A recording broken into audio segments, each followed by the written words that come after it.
Hi guys, what's going on? Welcome back to There for the College Football Podcast. Today, me and Nick here will be doing 2023 preview and prediction for the Kansas State Wildcats.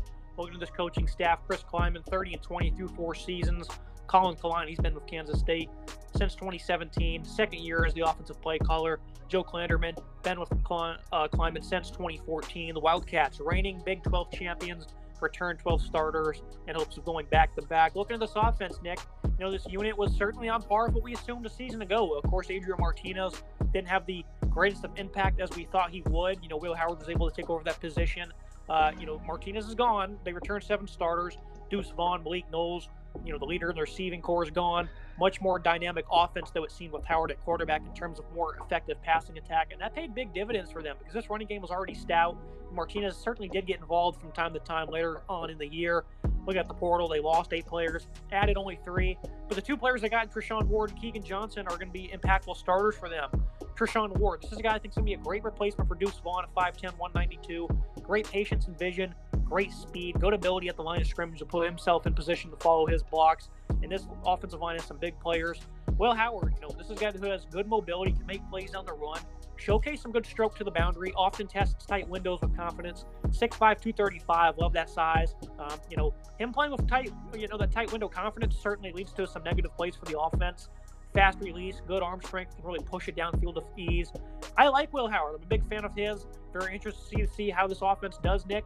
But I thought with him at quarterback, they had a great balance last year, and that led to them being 37th in college football in points per contest. I like Will Howard a lot. The size, like you highlighted, is 235 is just a ridiculous size. Perfect, size for Will Howard. I love the production there. Took over really towards the end of the season. 15 touchdowns, 4 interceptions, 1,600 yards passing, 60% completion percentage. Solid numbers. Only about 200 attempts though, right? Because he split the time with Adrian Martinez. I like Howard a lot. Senior leadership here. Deuce Vaughn's a tough person to replace. But when you bring in a guy like Treshaun Ward, people who have been following the channel for a while know that I predicted him to be a breakout player at Florida State last year. Kind of hit that level, didn't quite live up to what I thought he'd get, but I was highlighting him a lot last year. I thought he had so much potential. I still think he has incredible potential. I think this is a perfect move for him to replace Deuce Vaughn. I think the fit works great. I love Treshaun Ward a lot. I expect to see another big year out of him. Mark finally, again, like I said last year. So overall, when you have these first 2 guys to start this off, as well as some other running backs, DJ Giddens, who returns and has some experience. He played last year in a few games. He had 500 yards on the ground and 6 scores. So overall, the quarterback and the running back play looks very good for this Kansas State team. The vertical running game certainly will be something to monitor. Early on in the year, they absolutely tore up Oklahoma with Martinez. What he was able to do, had a great effort in that game. You pair up Treshaun Ward with DJ Giddens, Kansas football, high school legacy, north of 500 yards last year, is a very efficient number 2 back. So I definitely think this running game has some high expectations. 15th nationally, north of 200 yards is certainly going to be hard to match. But I definitely think in terms of efficiency, they'll still be there. Look at this wide receiver unit. Keegan Johnson, 6'1", 197. Great ability to get in and out of his breaks, coming over from Iowa. Good separator. Tight end Ben Sinnott, 6'4", 247, was productive from his spot. Wasn't all great as a blocker, though. 7 receptions from A.J. Garcia, the most from any other pass catcher. Very limited depth here. Of course, they do bring back Phillip Brooks at 45 grabs, 587 yards. 4 scores. Just very limited depth here, Nick, and that was a concern last year. We said that if they stay healthy, which they were able to do, that they would be a very good duo, him and Knowles. They would be a good receiving core because, of course, Deuce Vaughn caught the football a lot. They were fortunate enough, again, to stay healthy. But coming into this year, they're going to need more guys to step up because Keegan Johnson, some high expectations for him. Him and Phillip Brooks might be able to carry the load. But once again, if the injury bug comes around, they're going to be in big trouble. Certainly something we highlighted, concerns about the injuries with this team. I like Phillip Brooks a lot. 5'8", 170, kind of a speedster, 587 yards receiving last year, 13 yards per catch, 4 scores for him. Brooks, the highest return producer. I like him a lot. They're bringing Keegan Johnson. I like the size of him. Good breakout speed as well. Tight ends, tight end play has been solid here in the past as well. So I think this wide receiving core, there's some good pieces here. Got to stay healthy, got to keep themselves on the field, but there is some talent here. Looking at the Wildcat offensive line, led by Cooper Beebe, one of the nation's top at his position. Great zone blocker. Thick frame allows him to make good contact at the line of scrimmage. A good strength really helps him anchor. The lack of length and range caused him to kick inside the guard, where he flourished. But he can play in either spot on that left side, 6'4", 325. Biggest news for them is they return all 5 starters up front. We talk about health last year. This is probably the healthiest offense in America. All 5 guys played 14 games. Each had 900-plus snaps. But you look at how some of these guys played. Guard Hadley Panzer, Christian Duffy at tackle, 20-plus pressures each allowed. KT Levelston at left tackle, I thought he'd be a lot better. Ended up allowing 34 pressures. He really struggled as a pass blocker. He's quite solid in the run, though, and that's certainly the identity of this football team. Hayden Gillum allowed the 5th most pressures among centers a season ago. I think redshirt sophomore Angel Langen, he could find some time at tackle if the struggles continue. Both tackles allowed 5 sacks a season ago. So there's some encouraging things here, Nick. Like I just said, the health was amazing, but some of these guys outside of BB, they were not good one bit. There is some talent here. Returning all 5 stars, fantastic. BB at left guard, one of the best in the nation. Very solid piece. Hayden Gillum at center, I think he's a good senior, good experience there. I think both sides as well. I think Duffy and Livingston, on the left and right tackle position are solid as well. Overall, I think these guys have high expectations this year. They return all 5 stars. They want to see a lot of production on their offensive line to create those great running holes for Trayshawn Ward. And, the biggest thing that needs to improve is the rest of that offensive line needs to catch up to BB, who was last year's all Big 12 lineman of the year. The vertical passing presence, thought it'd be a little bit better with Brooks and Knowles there last year. They didn't really stretch the field as much, and I think Will Howard, though, has that potential to certainly uplift them. I'm going to go B+, hopeful for the O-line. I think that, again, Howard's a really good player. I like the running back duo and some of the guys at the top heavy receiving core. Is B+ too much? Because, again, depth is very limited, especially at wide receiver, and the offensive line did have those struggles. I think you can certainly say that it's a little too much to give it a B+. I think B is kind of more where they belong at this point. Overall, though, I think this is a fantastic team that we're looking at here. There's a lot of production on this offense potentially. I like what they return. A lot of good guys returning. So overall, this offense is solid. They have some good potential here. Looking at the Wildcat defense, this was a big part of the team that led them to the conference championship a season ago. They were really good at limiting points, 22 per contest, 21st in FBS. They were, in the 60s and everything else. A very sound unit. And I think that's exactly where they belonged for what they had last year. This is a team, though, that lost 7 players in the portal, added 1 on the defensive line, actually added 2, rather, 1 on the defensive line, another 1 in the secondary. They return only 5 starters, lose 4 starters in the secondary, 2 on the defensive line, Felix and Duki Uzoma, Julius Brents. These guys were great a season ago. They are gone. 16 interceptions for the secondary last year. They allowed plenty of big plays, though, and the 68% comp rate allowed was a big focus last offseason, and they got better by 10%, so that's something that's certainly encouraging.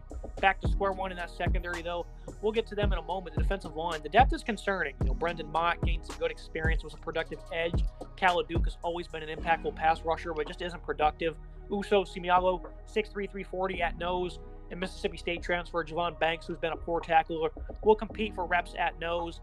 I think this is an interesting defensive line group because, again, they lose Ozama, who was just phenomenal for them, and they also lose a little bit of size as well. What are your expectations for this D-line? They did a pretty moderate job of stopping the run last year. It's not a bad defensive line. There is some solid unit here. The depth is concerning. I think Mott's a good player. I like Duke as well. Is good as a pass rusher, just isn't the most productive overall. And I think there is some potentially talent there. They replace a guy in Felix Azuma who is really talented. Duke, though, 44 total tackles, 5 tackles for loss, 3 sacks. I like to see production out of him. I think he's a player I'm circling this year, see if he can grow as a pass rusher. Brandon Mott as well. He had 7 tackles for loss and 6 sacks. He looks to be the leading sack and leading tackles for loss getter this year. He had 31 total tackles as well. So he's not a bad piece. I think Javon Banks as well, coming over from Mississippi State. Good player that will compete for reps at nose tackle. I think he'll be a good fit potentially there. Overall, I think this is a decent defensive line, but the unit is lacking that depth, and that certainly is concerning. The linebacking portion of this football team, the 3-3-5, they have 2 good players, Daniel Green and Austin Moore. Green, a hard hitter, some good angles of pursuit, works hard when shooting gaps, has really struggled in coverage, though.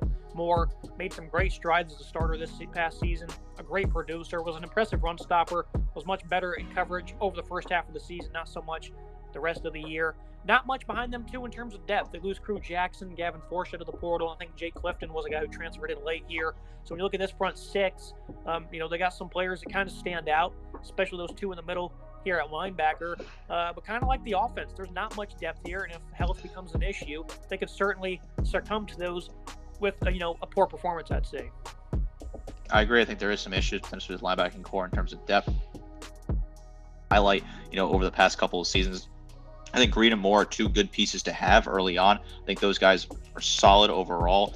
I like Green a lot. He returns nice production, 58 total tackles, 3.5 tackles for loss, 2 sacks for him. Moore also returns to production, leading tackler, 87 total tackles, 10 tackles for loss, 1.5 sacks, plus an interception for him. So I like what they returned there, but I think the depth, again, concerning, right? Next man up mentality, and I don't know if they have the depth to kind of do that and step up when they need to. Looking at the secondary, they return Kobe Savage at safety. He's one of the lone returnees, though. They lose, again, the top 4 DBs from a year ago. Safety, VJ Payne. He'll have to be another leader that was a good tackler and solid in coverage when he was on the field. Marquise Sigel from North Dakota State has been a really good player for the Bison. Jacob Parrish at corner. He was a good tackler, made some plays in coverage, gained some good experience last season. A good bit of talent leaves this group.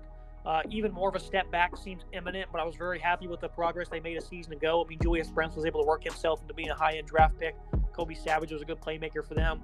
Limiting the explosive plays is going to be the biggest focal point for this defense, and that includes the secondary. It's going to be hard to do, Nick. What's your thoughts? I like Kobe Savage, 58 total tackles, 3 tackles for loss, returning 3 interceptions for him. Jacob Parrish as well, 14 total tackles and limited snaps. A good young player that's got some good experience. Single coming over from North Dakota State, exciting player to have. There is some talent here, but I think a step back is certainly possible. They got to limit those big plays down the field, and I definitely think that's a problem that could potentially there. Yeah, I'm going to go with a C+ here. I think they have some nice starters, especially a linebacker. Savage, you alluded to. They got a nice player in the middle, Uso Simalo, and then Brendan Mott wasn't too awful either. C+ for me, again, depth is too big of an issue. I think in terms of talent that jumps off the screen is kind of lacking outside of the starters we have on screen. I agree. I think the depth is certainly an issue. I think C is kind of where this defense belongs for me. I think Kobe Savage is a good returner to have. I think Moore, leading tackler coming back is always nice. But overall, this is going to be a tough ask for this defense. It's going to have to find a lot of production out of guys that have not experience. We'll get the schedule preview and prediction. This was my biggest sleeper in the conference a season ago, and they proved me right. They were able to deliver on a conference championship. This year, though, of course, they lose some highly impactful guys on offense, but I'm very hopeful for that unit. Will Howard, I think, is going to take another step. Don't think the running game is going to have too many issues. I still think they're going to be a productive unit that's going to produce at least 170-plus yards per game. I think that offensive line will do a little bit more catching up to Cooper Beebe. So I think the offense is really going to have to lead them to the promised land this year. The defense, I don't think, will be as promising for them. I do think the front six does have some interesting pieces. But again, the secondary kind of stepping back in this conference. I think it's going to be an issue. Go on the road against Missouri. I see a loss there. Do see them beating 2 newcomers in UCF and Houston. I think the road slate this year is just going to be impossible for them, Nick. Oklahoma State's the only win I see there just because I think that defense is going to be atrocious, and I think this offense is really going to pick them apart. That's it, though. I think they're going to be awful on the road. I think they'll lose at home to Baylor. 7-5 for me. I certainly think they can win 8 or 9 games because these teams like Baylor, Texas Tech, Missouri, I don't think maybe they're that far better than the Wildcats potentially will be. 7-5 for me, a pretty conservative prediction here, but I think it's a good one, especially coming off a great season where they made the Sugar Bowl, won the conference, certainly, and then, they even beat TCU, who went to the Natty. I think it's 7-5 is kind of right where this team is. This is a tough road trip. I mean, Missouri, Texas Tech, Oklahoma State, Texas, Kansas, all tough road games. This offense is going to have to do a lot of heavy lifting here. They're going to carry the load for a defense that lacks a lot of depth and production returning. I think, they'll be in a bowl game, right? I think they could potentially compete in the Big 12 if they get some lucky wins on the road. But overall, this is a tough slate for a team that's coming up and replacing a lot of production. I think conservatively, staying at 7-5 is kind of right where I align with you. I think that makes a lot of sense for this team. There is some talent here, and they certainly have potential to blow away people game just like they did last year and potentially even win it like they did last year. But I'll be a little more safe here. Right where this team is. To me for today's episode, as always, Nick, I appreciate you joining me, breaking down the defending champs in the Kansas State Wildcats. Absolutely a great team to watch. Make sure you guys like, comment, subscribe. See you next time.